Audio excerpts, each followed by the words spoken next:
morning ako mga Jumiga, mga Jumiko na ko diya maayong buntag kaninyong tanan no. So mao pay pag-abot na ko gikan ko sa akong area. Nilakaw ko gani nga mga alas 3:15 siguro, so karon alas 5 na. Alas 5 taas-taas gid ang among oras ito kay hinay man kay among lakaw. Amo lang hinay-hinay sa among lakaw no.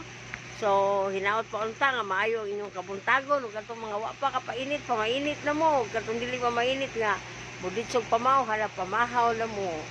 Ug I hope nga tibok adlaw ninyo rong adlaw magmalipayon mo niya, successful mo sa bisag unsay inyong buhaton karong adlaw ug sa umaabot pang adlaw. So mao lang sa niyang akong video ron no for now kay ano matug kog balik.